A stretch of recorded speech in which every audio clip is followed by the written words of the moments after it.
Perdidos. Texto de autoria de Yoskaz. Essa história aconteceu havia muito tempo, na época em que eu dividia a responsabilidade de uma agência de publicidade com mais 3 sócios. Eu estava aporrinhado, muito chateado mesmo. O mundo muda, a vida também. São reverberações inevitáveis das correlações necessárias entre percepção e sensibilidade. Não basta ver, é preciso sentir para que os dias não sejam como engrenagens que ajustamos para o correto funcionamento de uma máquina qualquer. De outro lado, sentir sem ver é prosseguir por um desfiladeiro chamado sofrimento. Sabedoria e amor são pilares do bem viver, necessitam estar lado a lado. Naqueles dias, mês após mês, cresciam as divergências entre os sócios da agência. Não se tratava de questões financeiras, mas de rumos. A internet ganhava mais corpo a cada dia, mostrando uma força irrefreável. As mídias tradicionais, como TV, jornais e revistas, embora ainda fossem bem mais lucrativas, possuíam um futuro nebuloso e incerto. Especialistas faziam as suas previsões com pequenas variações. O motivo das desavenças eram justamente essas previsões, o destino da publicidade e, por consequência, de como deveríamos conduzir a agência me parecia tão claro que as opiniões contrárias me irritavam profundamente. Chegado o período de férias, pensei em adiá-lo, preocupado em resolver essas questões com os meus sócios. Receava também que, na minha ausência, fossem tomadas decisões das quais eu discordava frontalmente. Havia algum tempo, eu tinha programado em percorrer o caminho de Santiago em companhia de um amigo da ordem, o Mário, um madrileno. Ele se dizia perdido e alegava precisar encontrar um rumo para a sua vida. Tinha sido aconselhado a fazer a famosa peregrinação. Pediu-me para acompanhá-lo, convite que aceitei de bom grado. Como não queria deixar de cumprir o compromisso que tinha com o Mário, viajei até Saint-Jean-Pied-de-Port, nosso ponto de partida, onde marcáramos de nos encontrar. Ao chegar na pequena cidade francesa, recebi uma mensagem do Mário. Ele pedia desculpas, mas tinha desistido de percorrer o caminho de Santiago. Explicou que encontrara as respostas que procurava e usaria aquele tempo para iniciar a nova rota da sua existência. Disse que estava muito alegre, me desejava uma boa caminhada e que eu encontrasse as respostas que eu procurava enquanto fizesse aquele trajeto. Por longos minutos, eu o odiei com todas as minhas forças, a ponto de sentir enjoo. Saíra do Rio de Janeiro, onde gostaria de ter ficado para resolver importantes questões profissionais, apenas para honrar o compromisso e a amizade que tínhamos para, depois de atravessar o Atlântico, ele me avisar que eu estaria sozinho. Irritadíssimo, eu rogava por uma compaixão que ainda estava longe de possuir. Eu não estava em busca de nenhuma resposta. Não era eu quem estava perdido, repetia para mim mesmo. Decidi que também não iria. No dia seguinte, providenciaria o meu retorno para casa. Jantei na estalagem onde estava hospedado, um estabelecimento dedicado a acomodar peregrinos. Uma comida simples, mas muito saborosa. A sala de refeições possuía uma única mesa coletiva. Um grupo de jovens conversava animadamente sobre o percurso que iniciariam no dia seguinte. Falavam das suas expectativas, das dificuldades que esperavam encontrar, das que não podiam prever e da capacidade de superação que teriam de descobrir em si mesmos para não sucumbirem ao caminho. O caminho de Santiago é utilizado como uma breve metáfora do caminho da luz. No entanto, aquele não substitui este. Como tem gente perdida no mundo, pensei. Ao me levantar da mesa, um dos rapazes perguntou se eu também caminharia até Santiago de Compostela. Respondi que não. Pedi licença, desejei uma boa viagem para eles e me retirei. Não tive um sono tranquilo naquela noite. Pensamentos conflitantes me furtavam a tranquilidade. Na manhã seguinte, após tomar uma xícara de café, fui à recepção da estalagem para fechar a minha conta.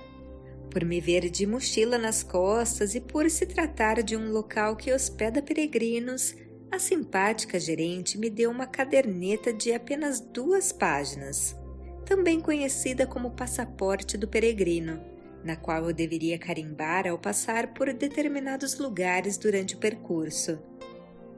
Em seguida, orientou que, ao sair da estalagem, bastava virar à esquerda e seguir em frente até Santiago. Agradeci, mas perguntei onde era o ponto de táxi.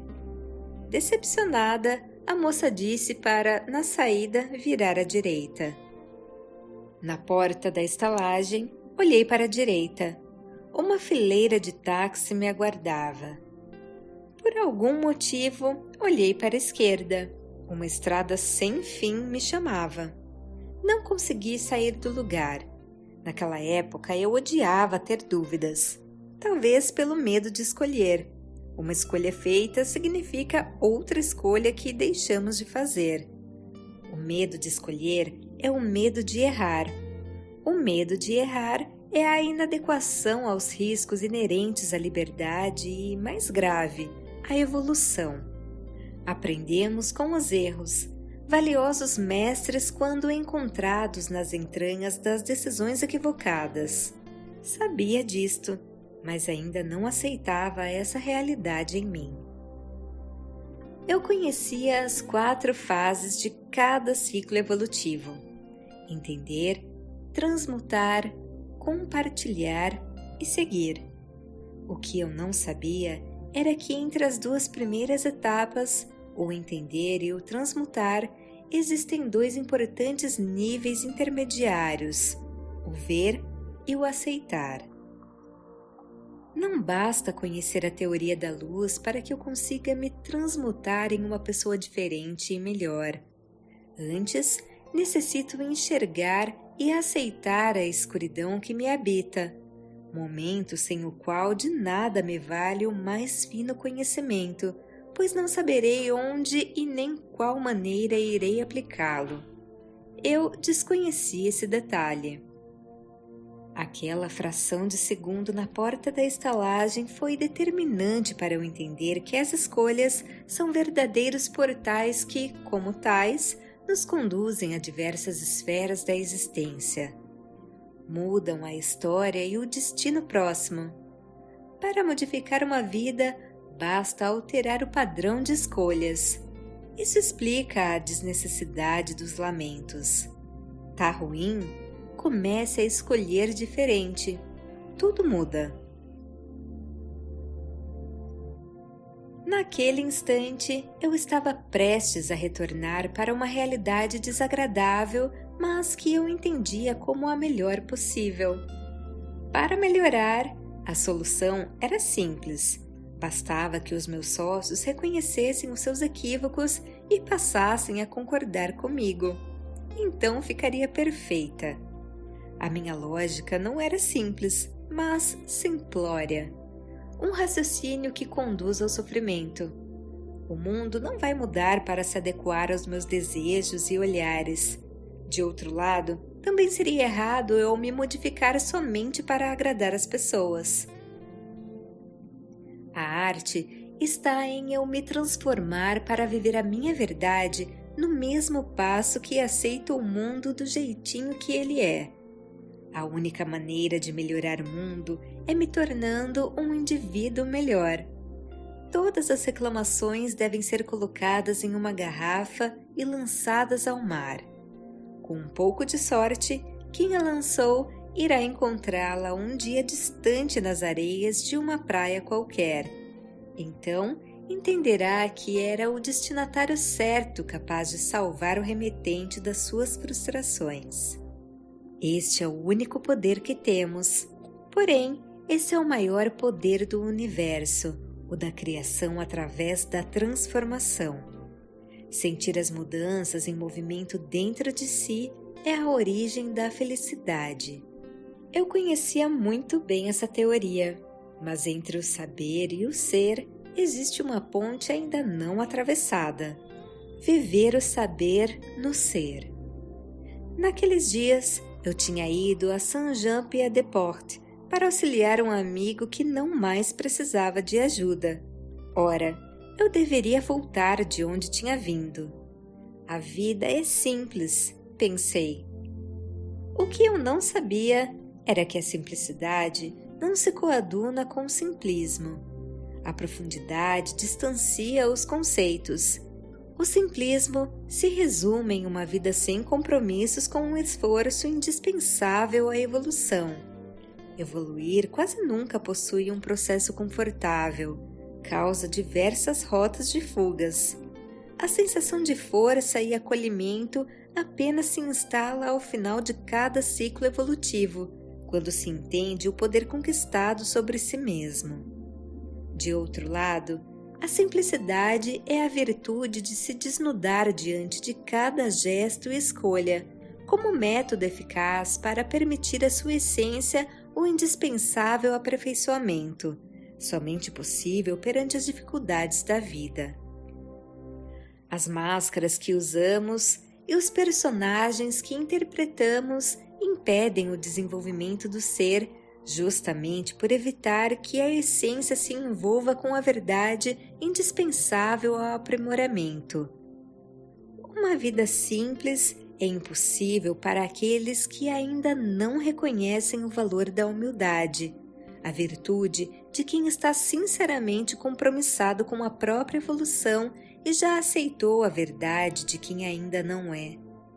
Eu nem desconfiava que as virtudes eram as artes do bem viver. Foi quando, debaixo do pórtico da estalagem, com um pé na calçada, que alguém tocou meu ombro. Era um dos rapazes do animado grupo que se sentara à mesa comigo no jantar. Ele fez um gesto com a mão me convidando para acompanhá-los na peregrinação. Ao perceber a minha hesitação, disse: "Não existe caminho para quem não sabe para onde vai." Ofendido por ter sido comparado a um tolo, ao menos na interpretação permitida pelo orgulho que me orientava, respondi que eu sabia para onde eu iria. Eu não sou um desorientado. Ele rebateu: "Você não parece alegre com a escolha que fez. Por quê? Algo está errado quando nossas escolhas não têm o poder de nos alegrar." Em seguida, emendou outra pergunta: "O que significa essa mochila nas suas costas justamente no limiar do caminho que você não quer percorrer?" Ele se referia à típica mochila de peregrino que eu preparara para a viagem que não mais faria com o Mário. Eu estava prestes a dar uma resposta mal criada no momento em que ele me ofereceu um sorriso amistoso e convidou: "Venha com a gente." Perguntei o que eu descobriria que já não soubesse se me tornasse um andarilho. O rapaz deu de ombros e murmurou: "Não faço a menor ideia. Não existem especialistas do amanhã." Lembrei dos especialistas que cobravam o próprio peso em ouro por suas previsões sobre o futuro da internet na propaganda e no fato delas terem se tornado o motivo das desavenças na agência. Se for verdade que a vida conversa conosco através de sinais, este é um deles, raciocinei. Sorri e, ao fazer menção em acompanhá-lo, ele me alertou: "Não olhe para trás nem tente adivinhar onde outras decisões o levariam. Do contrário, não conseguirá usufruir toda a amplitude da escolha que fez. você ficará sem nenhuma delas. Andei durante horas ao lado daqueles jovens alegres e divertidos. Dei boas risadas às brincadeiras que faziam entre eles. E já no meio da tarde, começaram a acelerar o passo, pois queriam chegar cedo à estalagem que passariam a noite. Talvez por ser mais velho, talvez por faltar um melhor preparo físico, fui ficando para trás. Eu sentia uma mistura de irritação e decepção pelo abandono que me impunham. Outro convite aceito em vão, pensei. Ao perceber as emoções que dominavam as minhas feições, um dos rapazes retardou os passos. Quando me aproximei, ele disse: "Cada um deve andar no seu próprio ritmo e ninguém tem a obrigação de esperar por ninguém. Não lamente por ficar sozinho para não tornar a viagem cansativa. Ninguém está abandonado quando tem a si mesmo como companhia. Aprecie a oportunidade para se conhecer melhor e descobrir o quanto da sua beleza ainda é desconhecida. Isto nos leva a aceitar os outros do jeito que são e traz a leveza à nossa vida." Em seguida, adiantou o passo. Em meia hora, não era mais possível avistá-los. Claro que considerei a possibilidade de desistir por vários motivos. Um deles era o peso excessivo da mochila. Eu carregava muitas coisas. Uma grande parte continha boas doses de desnecessidades. Roupas e objetos que dificilmente seriam usados, alguns até bem caros, mas que adicionavam peso às costas e dificultavam o avanço. Como consequência, o cansaço adicionava quilos de desânimo à bagagem. Um pouco mais à frente, cansado, coloquei a pesada mochila no chão e me sentei debaixo de uma árvore. Embora soubesse que eu não poderia me demorar, pois se não chegasse à próxima estalagem até o anoitecer, teria de dormir ao relento, uma situação que envolvia desconforto e perigos. Quando pensava em me levantar, lembrava do peso da mochila e resolvi esperar mais um pouco para retornar à estrada. Até que fui surpreendido pelo barulho de uma pequena carroça conduzida por uma moça jovem, muito bonita, de pele morena e cabelos negros, argolas de ouro e vestido colorido. Ela parou na minha frente e perguntou se podia me ajudar. Expliquei que a dificuldade estava na mochila pesada. A moça balançou a cabeça como quem diz que entendia e disse: "Esse é o problema de quase todos. Querem carregar aquilo que não devem e nem podem. O essencial basta para viver. Tudo mais só tem valor enquanto elemento adicionado ao ser. Uma bagagem verdadeira e inestimável. Ela transforma as garras em asas.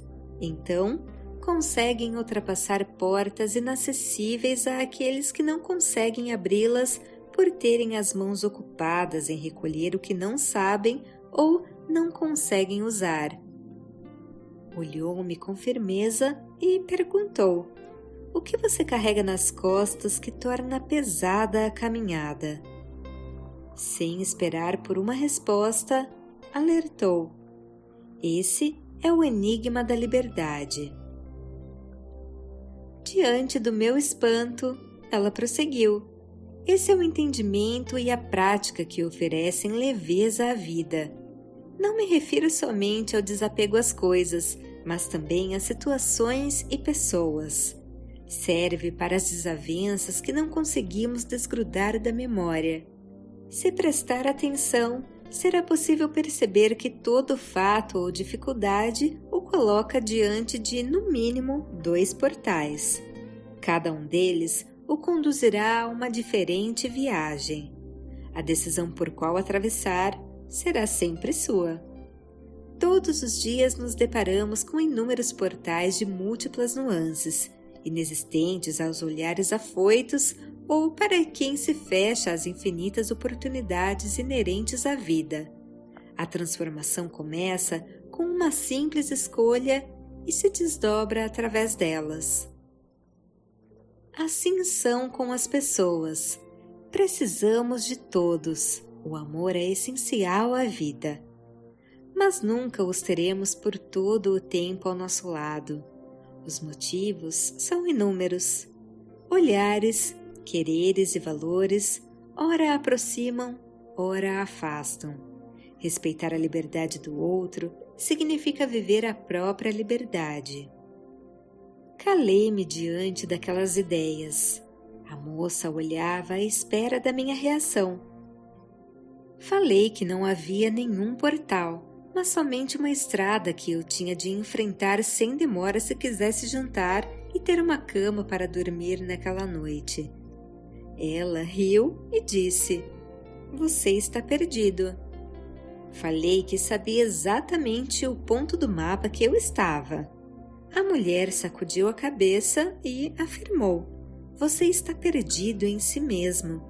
Quem mais está distante da verdade são aqueles que acreditam conhecer a verdade."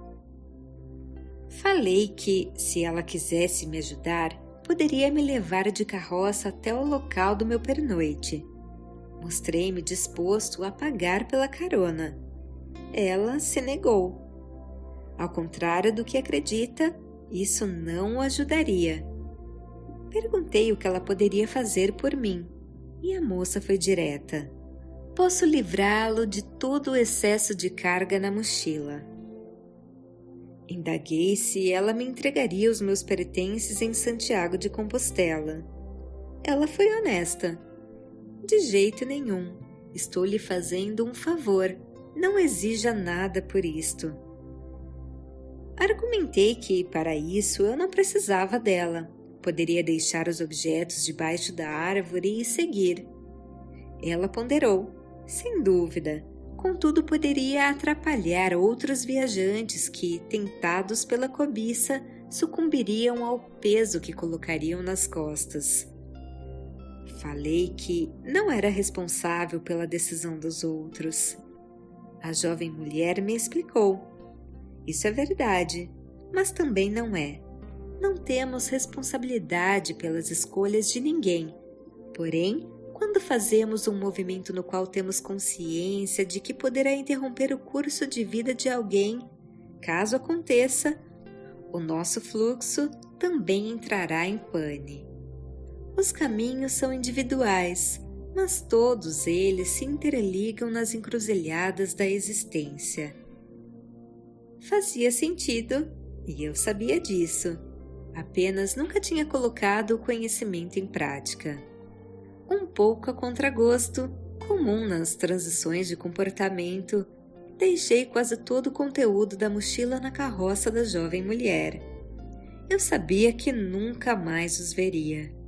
Tinham alguns itens caros, outros com valor afetivo. Havia um conjunto colorido de giz de cera, confeccionado com extratos naturais, em uma bela caixa de madeira. Tinha pertencido à minha avó e eu guardara para usar em um momento especial. Trouxera na crença que teria tempo para desenhar durante o trajeto, algo que eu descobrira complicado de realizar. A ideia era usar como ilustrações de um livro de contos que nunca publiquei. Foi a última coisa que coloquei dentro da carroça. Em silêncio, desejei que chegasse às mãos de quem fizesse um bom uso dela.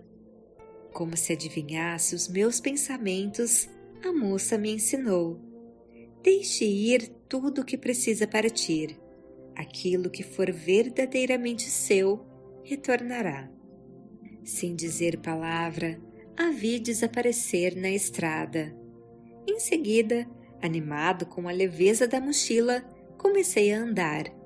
Ao contrário do que imaginava, não restou sensação ruim. Em silêncio, agradeci aos rapazes por terem se adiantado e me deixado sozinho. Sorri encantado com a magia da vida. À medida que os passos se sucediam, crescia a compreensão de que nada daquilo me faria falta. Pensei na quantidade de preocupações e sofrimentos que todos os dias eu poderia colocar na carroça para a cigana levar. No compasso em que algumas ideias se construíam, outras se desmanchavam. A partir dali, entendi que tudo dependeria de como eu iria elaborar cada experiência em mim. Isso me ajudaria a identificar os portais. Se eu prestasse atenção, não passaria pelo dissabor dos portais sombrios. O fim do sofrimento surge quando se entende as suas causas, pois saberemos como desmontar as suas estruturas. Compreender as causas da alegria também me permitiria reforçar os seus pilares. Aceitar que o poder do voo depende tão e somente de você traz a força da paz. Nada se perde, tudo se cria ao se transformar. Eu ousaria remontar a famosa frase do alquimista francês. Anotei-a na alma para nunca esquecer. O mais importante foi que aqueles fatos me permitiriam iniciar a compreensão sobre o poder que eu tinha nas mãos e desconhecia. Os dias se passaram. Era o mesmo caminho, mas aos poucos eu já não era o mesmo do dia da partida. Como é comum nas fases de transição, havia recaídas e retomadas. O amadurecimento demora algumas estações. Eu percebia que a minha maneira de andar modificava o trajeto, adicionando dificuldade ou leveza a cada curva. A paisagem também se tornava mais bonita. Ou seriam reflexos do meu olhar? Quando o seu olho é bom, todo o universo é luz. Lembrei desta incomensurável lição contida no Sermão da Montanha. Sim, viver esse ensinamento é um portal disponível a qualquer andarilho todos os dias. Em rito de passagem, o ser entende as maravilhas contidas em si para além de si mesmo. Até então, o andarilho está perdido, mas nem sempre sabe disso. Quase um mês depois da partida, cheguei em Santiago de Compostela. Era uma daquelas manhãs frias de céu azul. Entrei pelas ruelas sinuosas que formavam a parte histórica da cidade e fui até a catedral esperar pela missa do meio-dia, cerimonial que tradicionalmente encerra a jornada. Ainda faltavam muitas horas. À medida que chegavam, exaustos pelo cansaço físico e exultantes de ânimo espiritual, os peregrinos se deitavam no enorme pátio que havia em frente. Deitei-me também, me deliciando com o sol que aquecia o meu corpo e comemorava com a minha alma. Ela estava mais próxima do meu ego e esta era a grande conquista daqueles dias. Ao meio-dia, uma celebração inesquecível. Durante a missa, uma dúzia de monges, por intermédio de uma corda muito grossa, tradicionalmente suspendem um enorme fumeiro de prata quase até a abóboda e, com movimentos ritmizados, faz com que se mova em cruz, incensando a igreja e a todos ali presentes. Emocionado, lágrimas me permitiam um choro bom. Já próximo do final da missa, sinto alguém tocar no meu ombro. Era o Mário, meu amigo madrileno. Trocamos um forte abraço. Quando encerrou, ele me entregou um desenho muito bem feito do meu rosto. Elogiei o belo trabalho e perguntei qual foto ele tinha usado para servir de modelo. Mário franziu as sobrancelhas e revelou: "Eis o mistério. Passei ainda há pouco no pátio em frente à catedral quando vi uma artista local trabalhando em seu cavalete. Ela desenha prédios, paisagens e pessoas. Vive da venda destas obras. O incrível é que esse desenho já estava pronto e nele reconheci você." Perguntei quanto tinha custado. Mário prosseguiu em seu espanto. O mais incrível é que ela não quis me cobrar quando eu disse que conhecia o homem ali desenhado, embora esse seja o seu trabalho, fundamental para o sustento da sua família. Apenas me pediu para lhe entregar como maneira de agradecimento. Pedi para ele me levar até a artista. Era uma moça recém-saída da adolescência. Abriu um enorme sorriso quando me viu. Tornei a chorar quando vi a caixa com o conjunto colorido de giz de cera que eu herdara da minha avó ao lado do cavalete. A jovem desenhista contou. Na semana passada, uma cigana esteve na missa e me entregou a caixa. Disse que era presente de um andarilho que ela encontrara na estrada. Pediu para eu fazer um bom uso do material. Perguntei como era o rosto desse homem e ela o descreveu. Ao ver as minhas lágrimas, a jovem perguntou se eu queria a caixa de volta. Falei que de jeito nenhum. O desenho que ela havia me presenteado era a expressão maior dos gizes de cera para mim. Ficaria pendurado na parede do escritório que eu trabalhava em casa. Ela me deu um abraço e nos despedimos. Fui almoçar com o Mário. Ele tinha ido me recepcionar na catedral como modo de se desculpar por não ter feito a caminhada comigo. Expliquei a ele que não era preciso. Há momento em que precisamos caminhar ao lado dos amigos. Em outros, necessitamos ficar sozinhos para entender um pouco mais a nossa força e poder. Ele tinha me feito um enorme bem por me deixar fazer aquela jornada somente comigo mesmo. Eu estava perdido e não sabia. Quem está perdido não está em nenhum caminho. Ninguém se torna livre antes de entender que está perdido. Tinha consciência que me perderia outras vezes e que isso é normal por fazer parte do processo de autoconhecimento e evolução. Mas sabia também que sempre é possível encontrar um novo caminho. Ele me perguntou como me sentia em relação aos sócios da agência, pois havia um mês eu havia comentado sobre as minhas preocupações. Expliquei. Desconheço os rumos que a empresa irá tomar, mas participarei das decisões com base na percepção e sensibilidade que, ao menos por hora, alcancei. Sei apenas que o meu destino não será mais decidido pelos especialistas do amanhã. São os atuais profissionais que se autoproclamam conhecedores do desconhecido, não muito diferente dos adivinhos de feira tão influentes no passado. Não faz sentido. A minha verdade, no limite que a conheço, é o meu mapa e a minha bússola. Assim, todas as vezes que me perder, aprenderei mais quando me achar. Durante o almoço, o Mário abordou a incrível sincronicidade sobre a caixa de madeira herdada da minha avó. Eu sorri e comentei. O que você chama de sincronicidade, conheço uma cigana que diria se tratar das encruzilhadas onde as almas se encontram. Os gizes de cera nunca foram meus e estiveram perdidos da sua verdadeira dona, aquela que faria o melhor uso deles. Eles sempre foram da jovem artista. Eu apenas os guardei até o dia que o universo deu um jeito para que chegassem às suas mãos. Voz de Paula Pauline.